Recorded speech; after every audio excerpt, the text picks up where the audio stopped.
the perfect picture. Perfect. She's live in North Park this morning, hanging out with a local landscape photographer. Hey, Heather.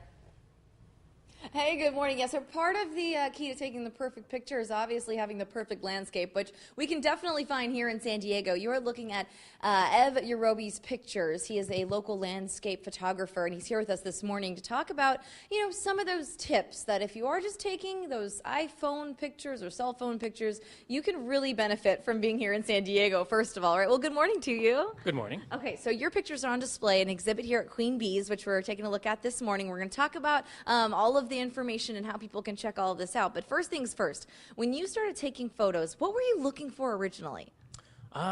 Originally, just like you said, that perfect landscape, that perfect scene, and San Diego delivers every time. Every single time, but I'm sure a lot of these photos you sat and you waited for that perfect moment. So what we're going to talk about is lighting and composition. And for people who are just taking photos and maybe going out and looking for that sunset or sunrise, that's a big deal, is like when the sun is coming up or when it's coming down, when that lighting is perfect. So let's talk about these 4 pictures and kind of what you did looking for the perfect time. Okay, so this one here was shot from Coronado Bayview Park. Shot in the morning before sunrise. Well, at sunrise. I got there before sunrise, probably about 5:30 a.m. And skyline shots, you see lots of people take pictures of skyline all the time. So to make it a little different, what I did here, I used the park, the benches, the trees, to kind of compose and the skyline into the picture. So maybe when people are looking for that composition shot, they want to just take a step back and include something else in it so that you have more in your photo. Yes, include some foreground, you know, and the sky, obviously. And the sky is a big part of my pictures, as we'll see in some of these other ones. The lighting is really interesting, and obviously all 3 of these beach shots. Were these all sunsets? These are all sunsets, yes. And these are all after the sun went below the horizon, actually these 2 at least. And that's when you can find the best colors, when you have a perfect sky. You look for those clouds, those high clouds and those dramatic clouds. And if you're lucky, when the sky goes below the horizon, that sky will just light up with color. Now, what kind of camera are you using to get that movement in the water that we're seeing in these photos? Just a regular DSLR camera, but I'll use a ND filter on some of them, which it'll block the lights, and that'll allow you to capture more of that motion in the water.